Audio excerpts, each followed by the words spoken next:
The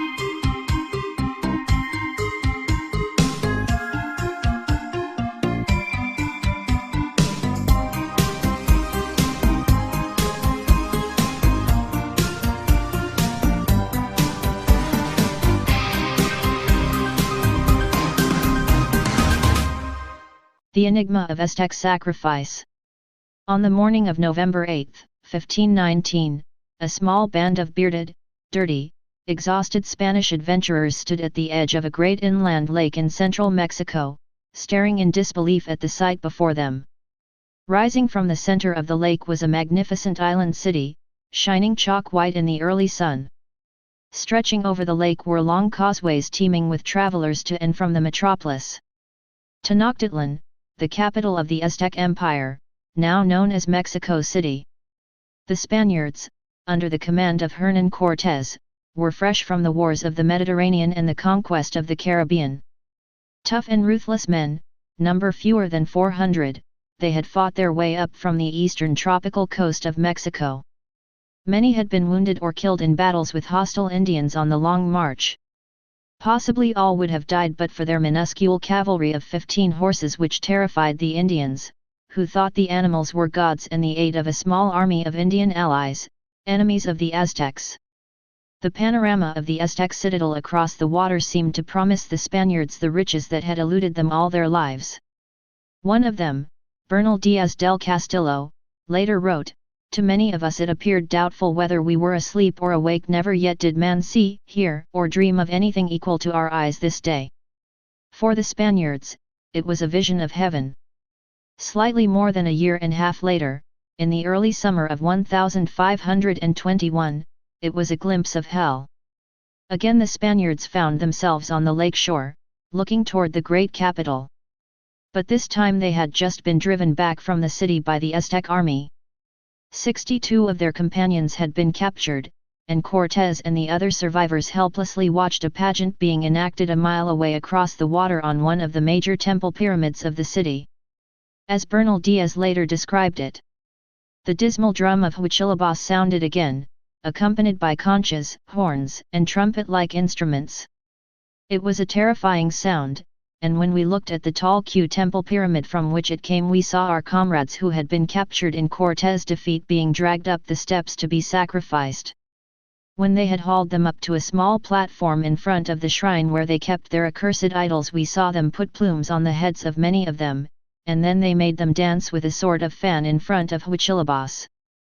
Then after they had danced, the Papas Aztec priests laid them down on their backs on some narrow stones of sacrifice and, cutting open their chests, drew out their palpitating hearts which they offered to the idols before them. Cortés and his men were the only Europeans to see the human sacrifices of the Aztecs, for the practice ended shortly after the successful Spanish conquest of the Aztec Empire. But since the 16th century, Aztec sacrifice has persisted in puzzling scholars.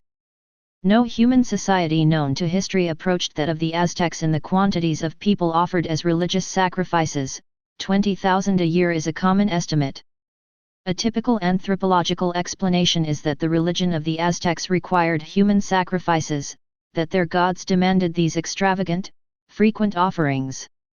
This explanation fails to suggest why that particular form of religion should have evolved when and where it did.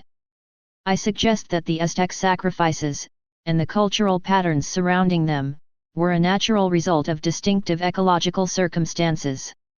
Some of the Aztecs' ecological circumstances were common to ancient civilizations in general. Recent theoretical work in anthropology indicates that the rise of early civilizations was a consequence of the pressures that growing populations brought to bear on natural resources. As human populations slowly multiplied, even before the development of plant and animal domestication, they gradually reduced the wild flora and fauna available for food and disrupted the ecological equilibriums of their environments. The earliest strong evidence of humans causing environmental damage was the extinction of many big game species in Europe by about 10,000 BC, and in America north of Mexico by about 9,000 BC. Simultaneously, human populations in broad regions of the Old and New Worlds had to shift increasingly to marine food resources and small game hunting. Finally, declining quantities of wild game and food plants made domestication of plants and animals essential in most regions of the planet. In the Old World, domestication of herbivorous mammals, such as cattle, sheep, and pigs, proceeded apace with that of food plants. By about 7200 BC in the New World, however, ancient hunters had completely eliminated herbivores suitable for domestication from the area anthropologists call Mesoamerica, the region of the future high civilizations of Mexico and Guatemala. Only in the Andean region and southern South America did some camel-related species, especially the llama and the alpaca, manage to survive hunters' onslaughts, and thus could be domesticated later, along with another important local herbivore, the guinea pig. In Mesoamerica, the guinea pig was not available, and the camelidae species became extinct several thousand years before domesticated food production had to be seriously undertaken. Dogs, such as the Mexican hairless, and wildfowl, such as the turkey, had to be bred for protein. The dog, however, was a far from satisfactory solution because, as a carnivore, it competed with its breeders for animal protein. The need for intensified domesticated food production was felt early, as anthropologist Robert Carnero has pointed out, by growing populations in fertile localities circumscribed by terrain poorly suited to farming. In such cases, plants always became domesticated, climate and environment permitting, but herbivorous mammals apparently could not, unless appropriate species existed. In Mesoamerica, the Valley of Mexico, with its fertile and well-watered bottomlands surrounded by mountains, fits well Carnero's environmental model. In this confined area, population was increasing up to the time of the Spanish conquest, and the supply of wild game was declining. Deer were nearly gone from the valley by the Aztec period. The Aztecs responded to their increasing problems of food supply by intensifying agricultural production with a variety of ingenious techniques, including the reclamation of soil from marsh and lake bottoms in the Chiampa, or floating garden, method. Unfortunately, their ingenuity could not correct their lack of a suitable domesticable herbivore that could provide animal protein and fats. Hence, the ecological situation of the Aztecs and their Mesoamerican neighbors was unique among the world's major civilizations. I have recently proposed the theory that large-scale cannibalism, disguised as sacrifice, was the natural consequence of these ecological circumstances. The contrast between Mesoamerica and the Andes, in terms of the existence of domesticated herbivores, was also reflected in the numbers of human victims sacrificed in the two areas. In the huge Andean Inca Empire, the other major political entity in the New World at the time of the conquest, annual human sacrifices apparently amounted to a few hundred at most. Among the Aztecs, the numbers were incomparably greater. The commonly mentioned figure of 20,000, however, is unreliable. For example, one 16th century account states that 20,000 were sacrificed yearly in the capital city alone, another reports this as 20,000 infants, and a third claims the same number as being slaughtered throughout the Aztec Empire on a single particular day. The most famous specific sacrifice took place in 1487 at the dedication of the main pyramid in Tenochtitlan. Here, too, figures vary, one source states 20,000, another 72,344, and several give 80,400. In 1946 Sherburne Cook, a demographer specializing in American Indian populations, estimated an overall annual mean of 15,000 victims in a central Mexican population reckoned at 2 million. Later, however, he and his colleague Woodrow Borah revised his estimate of the total central Mexican population upward to 25 million. Recently, Borah, possibly the leading authority on the demography of Mexico at the time of the conquest, has also revised the estimated number of persons sacrificed in central Mexico in the 15th century to 250,000 per year, equivalent to 1% of the total population. According to Borah, this figure is consistent with the sacrifice of an estimated 1,000 to 3,000 persons yearly at the largest of the thousands of temples scattered throughout the Aztec Triple Alliance. The numbers, of course, were fewer at the lesser temples, and may have shaded down to zero at the smallest. These enormous numbers call for consideration of what the Aztecs did with the bodies after the sacrifices. Evidence of Aztec cannibalism has been largely ignored or consciously or unconsciously covered up. For example, the major 20th century books on the Aztecs barely mention it, others bypass the subject completely. Probably some modern Mexicans and anthropologists have been embarrassed by the topic, the former partly for nationalistic reasons, the latter partly out of a desire to portray native peoples in the best possible light. Ironically, both these attitudes may represent European ethnocentrism regarding cannibalism, a viewpoint to be expected from a culture that has had relatively abundant livestock for meat and milk. A search of the 16th century literature, however, leaves no doubt as to the prevalence of cannibalism among the central Mexicans. The Spanish conquistadores wrote amply about it, as did several Spanish priests who engaged in ethnological research on Aztec culture shortly after the conquest. Among the latter, Bernardino de Sahagún is of particular interest because his informants were former Aztec nobles, who supplied dictated or written information in the Aztec language, Nahuatl. According to these early accounts, some sacrificial victims were not eaten, such as children offered by drowning to the rain god, Tlaloc, or persons suffering skin diseases. But the overwhelming majority of the sacrificed captives apparently were consumed. A principal and sometimes only objective of Aztec war expeditions was to capture prisoners for sacrifice. While some might be sacrificed and eaten on the field of battle, most were taken to home communities or to the capital, where they were kept in wooden cages to be fattened until sacrificed by the priests at the temple pyramids. Most of the sacrifices involved tearing out the heart, offering it to the sun and, with some blood, also to the idols. The corpse was then tumbled down the steps of the pyramid and carried off to be butchered. The head went on the local skull rack, displayed in central plazas alongside the temple pyramids. At least 3 of the limbs were the property of the captor if he had seized the prisoner without assistance in battle. Later, at a feast given at the captor's quarters, the central dish was a stew of tomatoes, peppers, and the limbs of his victim.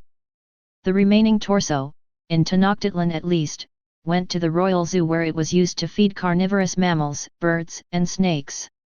Recent archaeological research leads support to conquistadores and informants' vivid and detailed accounts of Aztec cannibalism.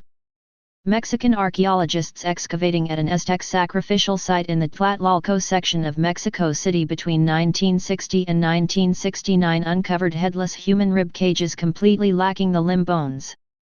Associated with these remains were some razor-like obsidian blades, which the archaeologists believe were used in the butchering. Nearby they also discovered piles of human skulls, which apparently had been broken open to obtain the brains, possibly a choice delicacy reserved for the priesthood, and to mount the skulls on a ceremonial rack. Through cannibalism, the Aztecs appear to have been attempting to reduce very particular nutritional deficiencies. Under the conditions of high population pressure and class stratification that characterized the Aztec state, commoners or lower-class persons rarely had the opportunity to eat any game, even the domesticated turkey, except on great occasions. They often had to content themselves with such creatures as worms and snakes and an edible lake surface scum called stone dung, which may have been algae fostered by pollution from Tenochtitlan.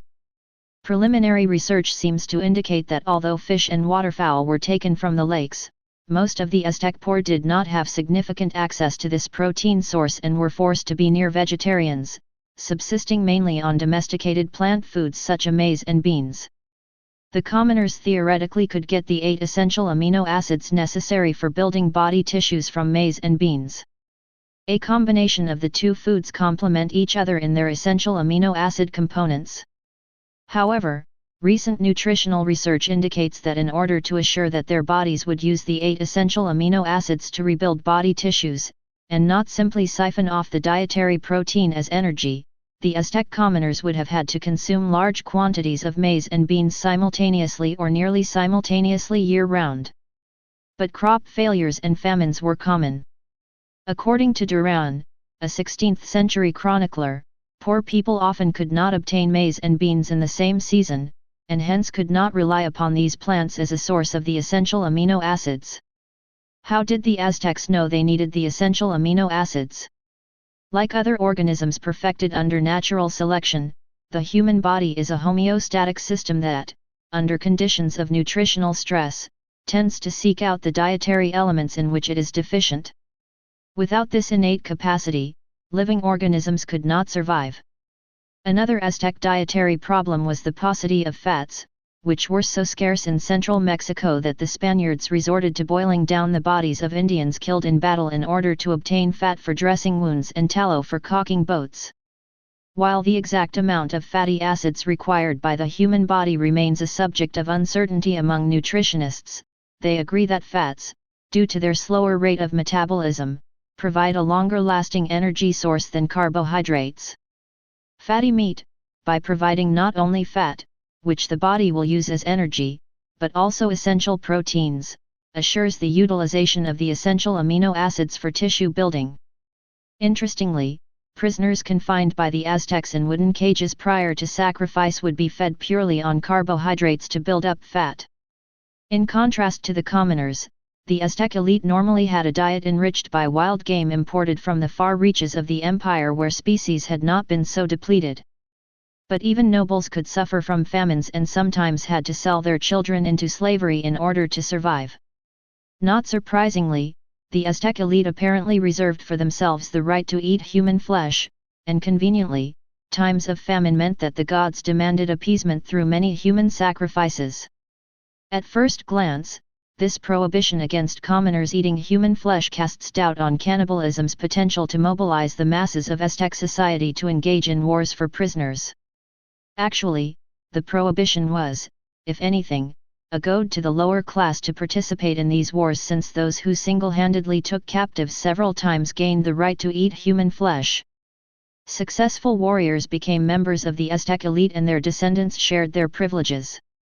Through the reward of flesh-eating rights to the group most in need of them, the Aztec rulers assured themselves an aggressive war machine and were able to motivate the bulk of the population, the poor, to contribute to state and upper-class maintenance through active participation in offensive military operations. Underlying the war machine's victories, and the resultant sacrifices, were the ecological extremities of the Valley of Mexico. With an understanding of the importance of cannibalism in Aztec culture, and of the ecological reasons for its existence, some of the Aztecs' more distinctive institutions begin to make anthropological sense. For example, the old question of whether the Aztecs' political structure was or was not an empire can be re-examined. One part of this problem is that the Aztecs frequently withdrew from conquered territory without establishing administrative centers or garrisons. This failure to consolidate conquest in the Old World fashion puzzled Cortés, who asked Moctezuma to explain why he allowed the surrounded Tlaxcalans to maintain their independence. Moctezuma reportedly replied that his people could thus obtain captives for sacrifice. Since the Aztecs did not normally eat people of their own policy, which would have been socially and politically disruptive, they needed nearby enemy populations on whom they could prey for captives. This behavior makes sense in terms of Aztec cannibalism. From the Aztec point of view, the Tlaxcalan state was preserved as a stockyard. The Aztecs were unique among the world's states in having a cannibal empire. Understandably, they did not conform to Old World concepts of empire, based on economies with domesticated herbivores providing meat or milk. The ecological situation of the Aztecs was probably an extreme case of problems general to the high population pressure societies of Mesoamerica. Cannibalism encouraged the definition of the gods as eaters of human flesh and led almost inevitably to emphasis on fierce, ravenous, and carnivorous deities, such as the jaguar and the serpent, which are characteristic of Mesoamerican pantheons. Pre-Columbian populations could, in turn, rationalize the more grisly aspects of large-scale cannibalism as consequences of the gods' demands. Mesoamerican cannibalism, disguised as propitiation of the gods, bequeathed to the world some of its most distinctive art and architecture. The temple pyramids of the Maya and the Toltecs, and the pre-Aztec site at Teotihuacan in the Valley of Mexico, resemble those of the Aztecs in appearance and probably had similar uses. Even small touches, such as the steepness of the steps on pyramids in Aztec and other Mesoamerican ruins, become understandable given the need for efficiently tumbling the bodies from the sacrificial altars to the multitudes below. Perhaps those prehistoric scenes were not too dissimilar from that which Bernal Diaz described when his companions were sacrificed before his eyes in Tenochtitlan. Then they kicked the bodies down the steps, and the Indian butchers who were waiting below cut off their arms and legs and flayed their faces, which they afterwards prepared like glove leather, with their beards on, and kept for their drunken festivals. Then they ate their flesh with a sauce of peppers and tomatoes. Gruesome as these practices may seem, an ecological perspective and population pressure theory render the Aztec emphasis on human sacrifice acceptable as a natural and rational response to the material conditions of their existence. In Tristes Tropiques, the French anthropologist Claude Lévi-Strauss described the Aztecs as suffering from a maniacal obsession with blood and torture. A materialist ecological approach reveals the Aztecs to be neither irrational nor mentally ill, but merely human beings who, faced with unusual survival problems, responded with unusual behavior. Some say history repeats itself. Let's hope this don't. Stay paranoid, my friends.